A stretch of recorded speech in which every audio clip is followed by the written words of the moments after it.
네, 여러분 안녕하세요. 책읽지라의 찌라입니다. 이렇게 해야 얼굴이 다 보이네요. 다들 이제 일요일 밤인데 지금쯤 개콘이 아직 안 끝났죠? 다들 뭐 일요일 즐겁게 보내셨나요? 오늘도 굉장히 더웠던 것 같아요. 좀 습하고 빗방울도 떨어지고 저는 원래 주말에 빨래를 해야 되는데 계속 지금 비가 와가지고 빨래도 못하고 그러고 있습니다. 어, 그리고 어제에 이어서 오늘도 심리학을 부탁해, 심리학 자존감을 부탁해 라는 책을 읽을 거예요. 그래서, 음, 슈테, 슈테파니 슈탈. 네, 독일의 심리학자인 슈테파니 슈탈의 심리학 자존감을 부탁해를 두 번째 시간을 오늘 함께 하도록 하겠습니다. 네, 영철님 반갑습니다.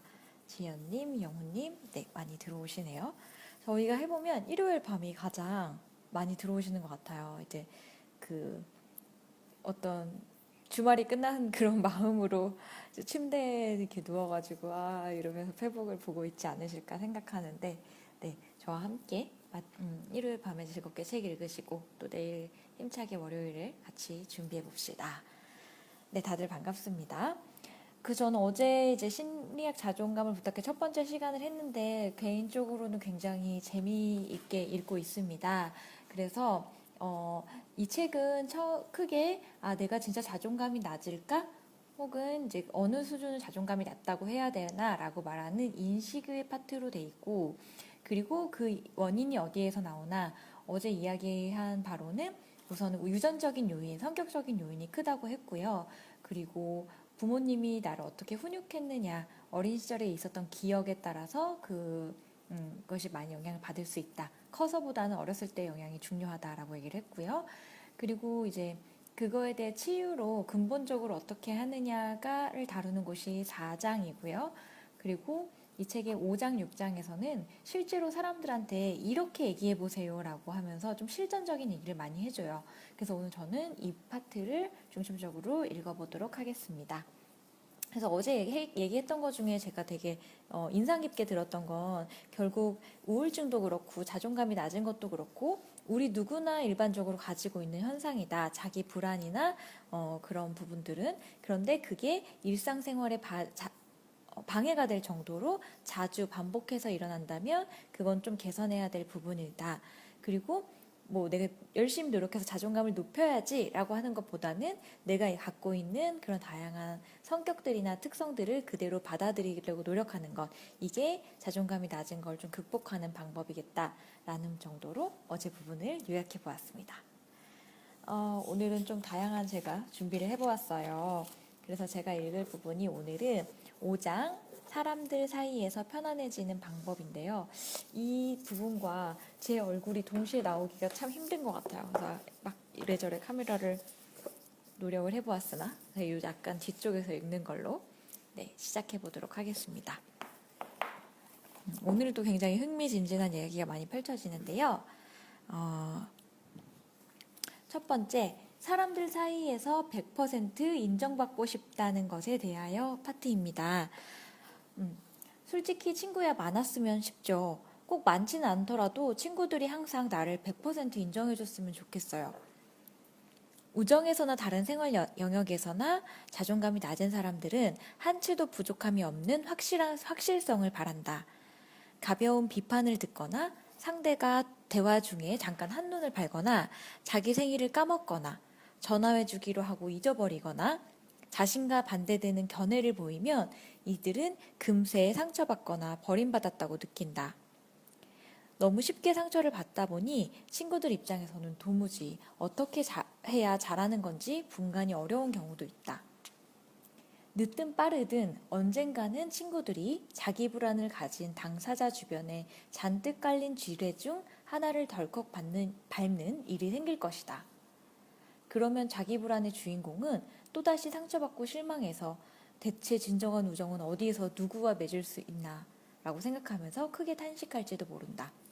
이게 저의 생각에는 중고등학교 때 많이 일어나는 것 같아요. 왜 중고등학교 때는 사실 사소한 걸로 되게 잘 삐지잖아요. 그러면 난 굉장히 친한 친구고 항상 같이 다니지만 제가 또 삐질까 봐 어떻게 하면 안 삐질까 봐 이런 부분에 대해서 또 많이 생각을 하잖아요. 그래서 저는 약간 그런 거에 있어서 어렸을 때부터 삐지면 그냥 빨리 삐지게 해야겠다. 그렇지 않으면 계속해서 그 기대를 채워주려고 제가 더 노력을 많이 해야 된다라는 생각이 좀 들더라고요. 네, 어쨌든 그러다 보니 주변에 있는 친구들이 괴로운 그런 상황이 오는 거죠. 불안한 사람은 낮은 자존감 때문에 자신을 함부로 다루면서도 동시에 바로 그 이유 때문에 지나치게 대접받고 싶어 한다. 당신이 혹시 쉽게 상처받는 유형에 속한다면 친구의 말이나 행동을 곧장 나쁜 의도로 연결시키지 않으려고 애써보자. 어쩌면 상대방이 전혀 다른 의도였을 수도 있다는 점을 떠올려도 좋고, 정의심이 든다면 그냥 솔직하게 물어보자. 방금 그거 무슨 뜻이야? 그리고 상대가 하는 답을 허심탄회하게 들어보자. 기억하자. 당신에게는 과거에 겪은 상처가 아직도 아물지 않고 마음속에 남아있다. 당신이 지금 쉽게 아파하는 건 그것 때문이지 친구가 한 말이 공격적이었거나 어떤 의도가 담겼기 때문이 아니다. 네, 그런 이야기를 하고 있습니다. 그리고 두 번째는 왜 그때 아무 말도 안 했나요? 라는 제목을 달고 있는데요. 이것은 사람들이 자존감이 낮은 사람들이 쉽게 자기의 감정에 대해서 솔직하게 말하지 않는다는 특성을 나타내는 겁니다. 지금까지 설명한 것을 미뤄봤을 때 불안한 사람들이 가진 가장 큰 문제가 무엇일까? 자기 의견과 바람, 감정에 대해 솔직하게 이야기할 용기를 못 낸다는 사실이다. 이들은 끊임없이 자신이 남보다 튈까봐 걱정한다. 그렇다면 이 불안과 두려움을 어떻게 극복해야 할까? 이 작가의 답은 이러합니다. 어딨죠? 더 높은 차원의 의미를 추구하자. 예를 들면 한 사람이 물에 빠진 아이를 구하기 위해 다리에서 뛰어내리려고 한다. 다리에서 뛰어내리기 전에 이 사람은 무섭고 불안할까? 당연히 그럴 것이다. 하지만 아이의 생명을 구해야 한다는 더 높은 가치를 위해 자신의 불안을 극복하기로 마음먹은 덕분에 자기 보호의 틀을 벗어던질 수 있다. 다시 당신의 불안 이야기로 돌아와 보자. 당신이 자신의 의견, 바람, 불안, 욕구, 화 이런 마음속에 있는 얘기들을 이야기하지 않고 침묵하면 상대방한테 이야기하고 그걸 이해할 기회를 주지 않는 것이다. 그렇기 때문에 사람들한테 빨리 얘기하는 게 더 좋다라고 이야기를 하고 있습니다. 솔직하게 얘기함으로써 잃게 되는 것들을 생각을 해야 되는, 읽게 되는 거 생각해보자. 제가 반대로 써놨네요. 솔직하게 얘기하지 않고 침묵함으로써 여러분들이 읽게 되는 것은 공정함. 다른 사람이 그 잘못됨을 파악하고 고칠 기회를 주지 않는다는 거고요. 진실성. 다른 사람이 당신에 대해서 신뢰할 수 있는 그런 진실성을 잃게 되는 거고요. 또 시민으로서의 양심, 친구로서의 우정도 잃기 쉽다라고 얘기를 하고 있습니다. 여기는 조금 지나가 볼게요. 그리고 다음 이야기는 다른 사람한테 쉽게 너는 이런 사람이야 라고 얘기하기 어렵다는 겁니다. 네, 지윤님, 사람들 사이에서 편안해지는 방법. 나의 마음을 솔직하게 말하는 건데요. 거기에 대한 구체적인 사례를 오늘 말씀드리고 있습니다. 이제 여기에 사실 실제로 내담자였던 사람들의 사례가 많이 나오는데요.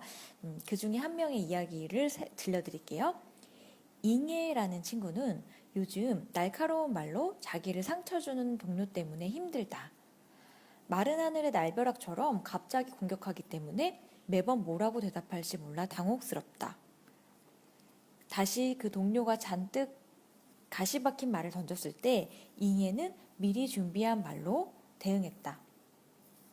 왜 바뀐 것 같지? 네, 여기 잉해의 사례는 여기에 있네요. 그래서 내가 뭐라고 했냐면 그 사람이 나한테 가시돋친 말을 할 때 왜 회사 다닐 때 꼭 그렇게 말하는 사람 있잖아요. 저는 어떤 경우가 있었냐면 아침에 제가 한 10분 정도 늦었어요. 그랬는데 옆에서 어떤 과장님이 아우 술 냄새 또 어제도 엄청 술 마셨나 봐 이런 식으로 엄청 크게 사람들이 들리게 말을 하는 거예요. 그런 사례가 아닐까라고 생각을 해봤는데 그럴 때 나는 아 이거 제대로 말을 해야겠다라고 생각하고 이렇게 말했습니다. 그렇게 상처 주는 말은 그만했으면 해. 그 말 때문에 사무실 분위기가 이유 없이 나빠지잖아. 내가 한 말은 간단하고 명료했다. 나는 굳이 동료와의 관계를 더 악화시킬 생각이 없었고 전쟁을 치를 마음도 없었다. 굳이 맞불 놓기 작전은 포기하고 내가 원하고 생각하는 바만 그대로 전했다. 이 말에 당신의 동료는 어쩌면 이렇게 대꾸할 수도 있다. 뭘 그렇게 예민하게 굴고 그래? 그런 뜻으로 한 말도 아닌데.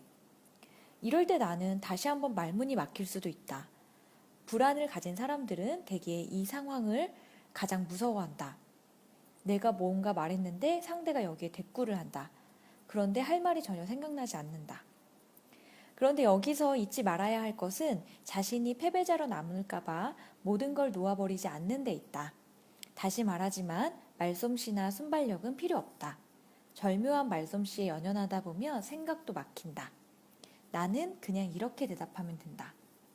첫 번째는 내가 예민한 걸 수도 있지. 하지만 적어도 내 얘기를 듣고 좀 더 신경을 써줬으면 좋겠어. 라든지 내가 예민한 건 결코 아닌 것 같아. 그리고 그런 뜻으로 한 말이 아니라면 이제부터는 그렇게 얘기하지 않았으면 좋겠어. 세 번째는 내가 말한 게 바로 그거야. 나는 방금 인신공격을 그만둬달라고 말했지. 그런데 곧바로 내게 다시 예민하다고 트집을 잡았어. 그냥 그런 말을 안 하면 돼. 라고 이렇게 그냥 나의 마음속을 솔직하게 얘기하라는 겁니다. 이런 세 가지 답변 모두 특별히 기지가 넘치거나 달변가 스타일의 말은 아닙니다. 그러나 내가 전하고 싶은 내용을 정확하게 표현하고 있다. 나는 어디까지나 사건 자체에만 머물기로 계획했고 나의 불안이나 열등감에 휩쓸리지 않기로 마음먹었다. 특히 중요한 건 반드시 즉각 대답해야 할 의무는 없다는 생각으로 스스로를 안심시킨다. 1시간 뒤여도 좋고 이튿날 혹은 일주일 뒤여도 상관없다. 언제든 나는 하지 못한 대답을 동료에게 되돌려줄 권리가 있다. 제가 저희 팀원분이 가장 그게 감사했던 순간 중에 하나가 막 서로 어떤 의견 대립이 있잖아요. 그러고 나서 다시 한 15분, 20분 정도 뒤에 생각한 다음에 다시 와서 자기가 느꼈던 걸 이렇게 차근차근 말해줄 때 아, 정말 대단하다라고 생각을 했거든요. 그래서 꼭 그 상황의 달변가처럼 얘기하지 못하더라도 왜 뒤돌아서서 내가 자리에 오면 아, 그때 그렇게 말할 걸 이렇게 생각이 들 때가 있잖아요. 그렇다면 다시 가서 말하면 좋다는 거예요. 지난번에 당신이 나한테 예민하다고 한 얘기를 곰곰이 생각해봤어. 그랬더니 그 말이 더 나를 상처 줬다는 걸 알게 됐어. 앞으로는 그러지 말아줘. 우리가 서로를 배려하는 쪽이 편하고 좋지 않을까? 그래서 자존감이 낮은 사람들 중 다수가 곧바로 답을 하지 않으면 이 상황에 대해 자신이 더 말할 권리를 잃는다고 단정한다. 하지만 틀린 생각이다. 당장은 의사관 전달 기회를 놓쳤다 해도 적당한 기회를 봐서 그 권리를 사용하는 것은 어느 모로 보나 정당하다. 라고 얘기하고 있습니다. 성창원님은 그냥 있는 듯 없는 듯 말없이 피한다. 저도 약간 이런 타입인데, 회피 타입인데, 근데 그러다 보면 다음에 또 마주치고 막 스트레스가 쌓일 때가 있잖아요. 그래서 사실 그냥 말을 하지 않고 넘어가도 갈 수 있다면 그냥 넘어가도 괜찮을 것 같아요. 근데 그로 인해서 내가 지속적으로 스트레스를 받고 있다면 이런 식으로 차근차근히 말해보는 건 좋을 것 같아요. 안상국님은 잘못하면 뒤끝 있다고 평가받을 수 있다고 하셨는데, 그래서 차근차근히 말하는 연습을 하는 것도 되게 중요할 것 같고, 이준목님도 의견 대립이 건설적인 의논이면 좋은데 감정적이게 되면 같은 공간에 있기가 싫다. 근데 대부분 우리의 문제는 그런 사람들이 팀원이거나 직원이거나 어쨌든 같이 공간에 있을 때 발생하잖아요. 그런 경우에는 좀 슬기롭게 해결하는 게 좋을 것 같다는 얘기입니다. 자, 그러므로 반드시 어디 갔냐? 아깝게 여기 있네요. 좀 산만하죠? 반드시 달변가가 될 필요가 없다. 당신이 하고 싶은 말, 그것만 객관적으로 말하라. 그리고 나는 내 의사를 말로 표현할 것이고 상대의 이야기를 듣고 이해하기를 원한다 라는 것이 나의 목표입니다. 그래서 상대방이 꼭 어떻게 움직여야 된다는 게 목표가 아니라 내 의사는 이러니까 그걸 전한다는 거에 1차적인 목표를 두자라는 거죠. 제이님은 참을 때까지 참아주다가 따다다다 쏴붙인다고 말씀하셨고요. 경은님은 감정적일 것 같으면 진정되고 다시 얘기하는 걸 많이 해봤더니 서로 차분하게 의견을 얘기할 수 있었던 것 같다. 네, 저도 좀 그런 것 같아요. 꼭 그 시간이 지난 다음에 다시 그 얘기를 해보면 더 좋을 때가 많은 것 같아요. 네, 그리고 저는 이 파트가 굉장히 많이 와닿았는데 제가 다른 사람에 대해서 저 사람은 저래, 나에 대해서 열려있지 않고 받아들이지 않아 라고 하는데 사실은 내가 먼저 상대를 왜곡하는 것은 아닌가라는 부분을 생각해 보자는 겁니다. 자기 불안을 지닌 이들은 상대방이 한 말과 행동을 유독 부정적인 쪽으로 해석하려는 경향이 있다. 그래서 또 여기도 사례가 나와요. 비비안과 카르멘은 친구 사이다. 비비안은 예쁘고 자신감 넘치는 카르멘이 대단해 보였다. 그래서 비비안은 카르멘이 하는 말이면 생각도 안 하고 고개를 끄덕거린다. 그리고 마음속으로는 친구 카르멘을 우상화하고 우러러보기도 한다. 하지만 이런 마음 때문에 안타깝게도 자연스럽게 위와 아래를 만들고 우열을 생산한다. 하지만 카르멘도 사람인지라 약점이 있죠. 몇 가지 약점이 있는데 그중 하나가 파티에만 가면 많이 마시고 취한다는 거, 그리고 취하고 나면 좀 가끔 행동이 지나치고 난폭해질 때도 있다. 이것은 비비안이 보는 관점에서 그렇다는 거다. 또 카르멘은 기분이 들뜨면 쓰다스러워지고 말을 거침없이 하는 경향이 있다. 그리고 특히 한 가지 실수를 했는데 카르멘이 비비안이 짝사랑하는 남자 앞에서 비비안이 수줍음이 많다고 말을 한 거예요. 그냥 장난으로. 근데 그게 비비안이 너무 화가 난 거죠, 속으로. 그녀가 카르멘에게 부여한 우상성이 점차 흔들리기 시작했다. 그런데 비비안은 카르멘과 이 문제를 터놓고 얘기하는 대신에 다른 친구인 아냐에게 털어놓았다. 지금까지 어떤 창피한 일이 있었는지 미주알 고주알 털어놓고 얘기했고 자신이 카르멘에게 완전히 끌려다니는 기분이라고 토로했다. 비비안은 시간이 갈수록 내가 카르멘의 지배를 받고 있어. 이걸 벗어나야 돼. 라는 통찰에 이르렀다. 비비안은 마음속으로 언제 어떤 상황에서 카르멘이 자신을 좌지우지하려 했고 창피를 주었는지 장부를 적듯 기억해 나갔다. 하지만 그럼에도 불구하고 카르멘은 여전히 제일 친한 친구였다. 결국 비비안은 오랜 고민 끝에 카르멘에게 솔직하게 이야기를 나눠보는 것이 낫겠다는 결론을 내렸다. 하지만 그 사이에 비비안의 마음속에는 분노가 많이 축적돼 있었습니다.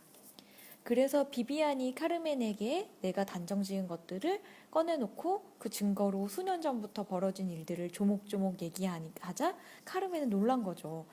얘가 나랑 엄청 친한 친구인 줄 알았는데 이런 부분들을 쌓아놓고 있었구나. 그러니까 이제 카르멘도 비비안이 잘못이라고 지적하는 것들을 부당하다고 생각하고 자신이 보는 관점에 맞춰서 하나하나 얘기했고 자기 입장을 설명하려고 애썼다. 그러자 비비안은 다시 한번 카르멘하고 허심탄회하고 얘기하고 그 오해를 푸는 게 불가능하구나, 얘랑 얘기하는 게 의미 없구나 라는 잘못된 결론을 내렸다. 말해봤자 어차피 제 카르멘은 자기만 다 옳다고 말하고 어떤 비판도 수용하려 들지 않는다고 생각한 것이다. 자, 그래서 이 얘기가 드러내듯 모든 문제가 반드시 터놓고 얘기한다고 해결되는 것은 아니다. 당사자가 자신에게도 원인과 책임은 없는지 자세히 되묻고 내 문제인데 슬그머니 남에게 떠넘기지 않았나 살펴보는 과정이 반드시 필요하다. 저는 약간 이 내용이 굉장히 공감이 됐어요. 그래서 이 책을 계기로 이 저자가 원하는 것은 당신 역시 당신과의 관계에서 일어난 문제에 대해 내가 잘못한 부분은 없을까를 알아차리는 감수성을 키워야 한다는 것이다. 특히 상대방이 겉보기에 나보다 뛰어나다는 생각이 들면 일단 그것부터가 왜곡된 인지일 가능성이 있으므로 조심과 신중을 기할 것을 권한다. 그래서 스스로한테 한번 이런 질문을 던져보자는 거예요. 저 사람은 정말 어이없는 인간일까? 아니면 다른 이유로 내가 저 사람을 시기하는 걸까? 이 사람은 위압적일까? 아니면 내가 용기가 없어서 솔직하게 말하지 못하는 걸까? 그 사람이 나를 정말 깔보는 걸까? 아니면 내가 자기 회의 때문에 그렇게 보는 걸까? 네. 그래서 다른 사람을 나쁘게 보기 이전에 스스로 이런 질문을 먼저 던져봐야 된다고 작가는 얘기하고 있습니다. 그래서 마음을 열고 상대방에게도 얘기할 기회를 주자. 이런 질문을 품게 되었다고 알린 후 상대방이 하는 말을 듣고 그 사람의 입장을 이해해 보려 하자. 라는 것이 이 파트의 중요한 얘기입니다. 네, 예성님 그런 문제로 언니랑 싸웠다고 하셨는데, 네, 저도 이걸 느꼈어요. 이걸 듣고, 나는 보통 이렇게 생각하는데, 라고, 좀 허심탄회하게 얘기할 수 있는 것도 진짜 용기겠다. 그렇게 생각하셨고, 박민정님은 그럼에도 불구하고 나아지지 않는 상황을 어찌해야 할까라고 하셨는데, 그 부분이 바로 다음번에 이어집니다. 나는 최선의 노력을 다했는데 상대방은 받아들일 준비가 안 돼 있을 수도 있잖아요. 자기 입장을 양보하지 않는 사람하고 한 대화법입니다. 이게 되게 중요한 말인 것 같은데, 대화의 목적은 이기고 지는 것이 아니라 상호 이해와 합의이다. 자존감이 부족한 이들은 자신이 열세로 밀릴까봐 걱정하는 마음 때문에 그 불안감에 미리 대처하느라 상당한 에너지와 시간을 낭비한다. 그런데 이때는 어떤 입장을 내세우고 싶을 때는 그것을 뒷받침할 논리부터 마련한 후 다른 누군가가 더 나은 논리를 가져올 때까지 내 논리를 잘 변호하는 것이 중요하다고 합니다. 그런데 상대방이 더 나은 논리를 가지고 오면 어떻게 될까요? 당신 말이 맞네요. 라고 그때는 인정해야 된다는 거죠. 그래서 어떤 문제를 해결할 때 내가 심사숙고해서 어떤 논리를 만드는 것이 되게 중요하다라고 얘기를 하는데요. 이 사례가 되게 재밌었어요. 제가 이걸 자르면 안 되는데 잘라버렸네. 이제 연인 간에 많이 있을 수 있는 문제인데요. 이게 이런 문제가 꼭 직장인과의 사이가 아니라 그 사랑하는 연인이나 예성님 말처럼 가족 간의 그 문제가 또 있을 수 있잖아요. 근데 이 연인들은 이런 문제를 겪고 있었어요. 크리스티나가 여자고 베른트는 남자인데 이제 베른트가 워낙 바쁘고 자기 일이 불규칙한 사람인 거예요. 그래서 만날 때마다 약속 시간을 늦고, 굉장히 저도 이런 남자를 싫어하는데 약속 시간을 미리 안 말해주는 거 있죠. 이번 주말에 만나서 뭐 하자가 아니라 이번 주말에 어떻게 될지 금요일까지 모르는 상황. 그래서 그것 때문에 크리스티나가 굉장히 좀 스트레스를 받는 거예요. 그래서 이제 베른트는 자기 일이 워낙 고객의 주문이나 요청에 응대하는 방식이라 장기적으로 미리 계획을 세우는 게 불가능하다. 그리고 미리 계획을 세워서 행동하는 건 자기 생활 방식에도 맞지 않는다라고 크리스티나한테 얘기를 했어요. 근데 이제 크리스티나는 이게 오래되다 보니까 스트레스를 받았고, 이제 이 저자한테 상담을 받고, 그러면서 곰곰이 생각을 거듭한 끝에 몇 가지 논거를 찾아냈다. 뭐라고 했냐면, 이제 남자친구한테 시간 험수는 상대방에 대한 존중의 표시다. 자기 시간을 잘 조직해서 내가 기다리지 않도록 배려하는 것은 남자친구가 당연히 알아야 할 책임이다. 맡아야 할 책임이다. 내가 남자친구의 생활 방식을 지켜주기 위해 기다림을 대가로 치르는 것은 정당하지 못하다라고 얘기를 했대요. 그리고 또 이제 연인 사이에서 주고받는 관계가 비슷하게 균형을 유지해야 한다. 당신은 무조건 내가 당신에게 맞춰주길 기대한다. 당신은 내가 원하는 계획성보다 자신이 원하는 즉흥성만을 우위에 둔다. 이제 내 욕구도 동등하게 존중될 수 있는 합의 체계가 필요하다. 이런 식으로 크게 두 가지 논리를 세워서 얘기를 한 거죠. 그래서 이제 이런 논리를 가지고 베른트와 실제로 대화하니 이 점이 확실해졌다. 그에게는 크리스티나의 논리에 대항할 이렇다 할 다른 논리가 없었다. 그래서 크리스티나는 자신의 입장을 그대로 지킬 수 있었고, 다행히 두 사람은 받아들일 만한 합의점을 찾았다. 하지만 이렇게 크리스티나가 요구하는 경우에도 남자친구가 그냥 뻣뻣하게 대응하거나 말로만 수긍하는 척 했을 수도 있다.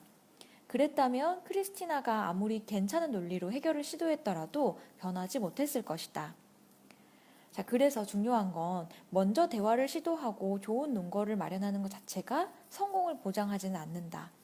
아무리 노력해도 우리가 타인을 직접 바꾸거나 강요할 수는 없다. 우리가 직접 영향력을 행사할 수 있는 것은 우리 자신뿐이다. 그럼에도 크리스티나는 베른트, 남자친구와의 관계를 개선하기 위해서 자신이 할 수 있는 몫은 모두 시도했다. 중요한 건 그뿐이다. 남자친구가 여기에 동참할지 말지는 크리스티나가 책임질 부분이 아니다. 이는 굉장히 중요한 대목이다. 자존감 낮은 사람들은 흔히 아예 시도도 하지 않는다는 거죠. 이렇게 아무리 노력해도 바뀌는 것이 없잖아 라고. 근데 이 생각은 두 가지 면에서 틀렸다고 합니다. 첫째, 서로 이야기를 나누는 것만으로도 바뀌는 것은 분명히 있다. 둘째, 실현 가능성만으로 행동할지 말지를 결정하는 것은 별로 바람직하지 않다. 오히려 이러한 생각으로 당신이 행동해야 된다. 이 상황을 바꾸고 올바로 행동하기 위해 내가 책임 범위 안에서 할 수 있는 일은 무엇인가?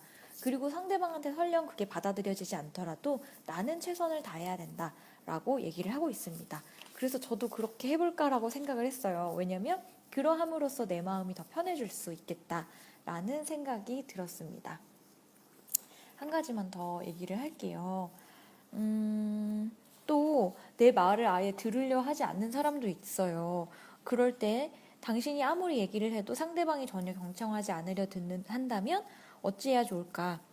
당신이 준비한 논리가 앞뒤가 들어맞고 여러모로 당신 입장이 옳은데도 아무런 소득이 없고 대화에서 밀리는 느낌만 든다면 이 상황의 핵심은 대화의 목적이 논리와 이해가 아니라 이런 상황에 빠지는 이유는 처음부터 상대가 당신을 그렇게 제자리만 빙빙 돌다가 지쳐버리게 만드는 것이 목표라는 거예요. 그래서 여기서도 사실 남자와 여자 간의 슈텔라, 요나스, 니콜라 간의 이 재밌는 이야기가 나오는데 시간 관계상 결론을 좀 얘기를 해드릴게요. 의사소통을 하다 보면 화제 자체가 아니라 다른 갈등 요소가 끼어들어 대화를 엉뚱한 방향으로 끌고 갈 때가 적지 않다. 이 갈등 요소는 대화 당사자 중 한 사람 혹은 양쪽의 내면에 잠재되어 있거나 무의식적으로 형성되어 있다가 상대에게 투영되어 나타난다. 그러면 어떻게 이런 답답한 상황을 재빨리 알아차릴 수 있을까? 당신의 논리도 합리적이고 거기에 대한 증거도 있다. 그런데도 상대가 당신이 준비한 논리를 무시하거나 일부러 논리를 비껴가는 얘기만 하면서 귀담아 듣지 않는다면 대화가 이루어질 조건이 갖춰지지 않았다고 봐야 한다. 그래서 상대가 사실 이미 이렇게 팔짱을 낀다거나 들을 눈빛이나 이런 게 안 돼 있을 때가 있잖아요. 우리가 얘기를 하다 보면. 그런 경우에는 상대방이 지금 친구도 아니고 무엇도 아니라는 사실을 빨리 알아차려야 한다.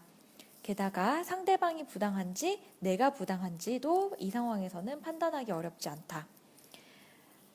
상대가 당신이 제시한 논리와 근거를 약하게 만드는 구체적인 반대 논리를 펼치고 있는지만 확인하면 된다. 그냥 두루뭉술한 주장만 펼치고 있다면 계속 당신의 논리를 유지하고 입장을 고수해도 된다. 또 한 가지 명심할 점은 말을 간단히 하라는 것이다. 필요하다면 대화를 그냥 끝내도 좋다. 상호 이해를 추구하면서 대화를 중단하라는 말이 모순으로 들리겠지만 상대가 자신에게 내재한 권력 구조를 작동시키고 당신에게 헛수고를 계속하게 만든다면 다른 방법은 없다고 본다. 이런 경우 대화의 종지부를 찍는 것이 가장 현실적이고 안전한 방안이라고 생각한다. 그래서 많은 분들이 여기 얘기해 주셨던 것처럼 그때 대화를 중단하는 것도 하나의 방법이라고 볼 수 있겠어요. 그래서 그런 경우 여기 대화의 끝의 예시에는 지금 보니 당신에게 논리로 다가가는 건 무의미한 행동 같아. 그걸 바라는 것 같지도 않고. 그런 다음 상대가 더 도발해도 대응하지 않는 편이 훨씬 더 현명하다고 말을 하고 있습니다. 그래서 이제 사실 이 책에서는 그 외에도 오늘 준비한 거를 많이 못했는데 예성님 지금 언니랑 해결하고 오신 건가요? 네. 싫다라는 말을 어떻게 해야 될까? 싫다라는 말은 나쁜 말이 아니다. 이런 얘기도 있고. 그리고 또 외모의 컴플렉스를 많이 갖기 쉬운데 외모의 컴플렉스에 대해서 어떻게 극복할 것인지에 대한 얘기도 좀 나오고요.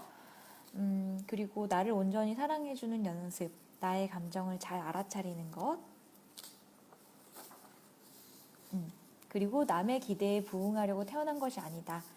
나 스스로에게 기쁨과 여가와 웃을 기회와 뿌듯함을 만들어주는 것, 이런 훈련을 통해서 나 스스로를 좀 더 사랑할 수 있다. 뭐 이런 장들로 이루어져 있습니다. 그리고 맨 끝에 있었던 말이에요. 당신은 지금 모습 그대로 이미 완전하고 충분하다. 그것만으로 충분히 괜찮다. 네, 이런 말로 끝내고 있습니다. 그래서 저는 이 책을 읽으면서 마음이 굉장히 따뜻해졌어요. 그리고 저는 나는 뭐 자존감 문제가 없어 라고 생각을 했는데, 꼭 자존감만의 문제가 아니라 이 책의 처음에도 나오는데 우리가 겪는 심리학적인 많은 문제들이 자존감 문제에서 출발한대요. 그래서 나를 사랑하는 마음, 그걸 토대로 상대방을 이해하는 마음, 이런 것들이 인간관계나 나 자신의 건강함에 있어서 굉장히 중요하구나 라는 걸 읽으면서 되게 막 마음이 후는 막 혼자 토닥토닥 약간 이런 느낌이 들었던 책입니다. 그래서 관심이 있는 분들은 읽어보시면 좋을 것 같아요. 심리학에 대해서 굉장히 전반적이고 개괄적이고 또 쫀쫀하게 작가님이 써주고 있습니다. 네, 민정님도 나를 사랑하는 연습 먼저 하는 게 좋을 것 같다. 그리고 지윤님도 며칠 전 당면한 상황과 맞아떨어져서 놀라면서 도움이 됐다. 예성님도 그렇고 한 가지씩 케이스는 좀 공감하는 부분이 있지 않았을까라는 생각도 듭니다. 네, 그래서 저는 오늘까지로 심리학 자존감을 부탁해를 마쳤습니다. 일요일 밤인데요. 빨리 들어가서 저도 오늘은 푹 나를 토닥토닥 해주면서 푹 쉬고, 내일은 다른 분이 추천해주신, 우리 책발레 들으시는 분이 추천해주신 이석원님의 보통의 존재를 가지고 돌아오려고 합니다. 여러분, 내일 밤 10시 반에 뵐게요. 안녕히 주무세요.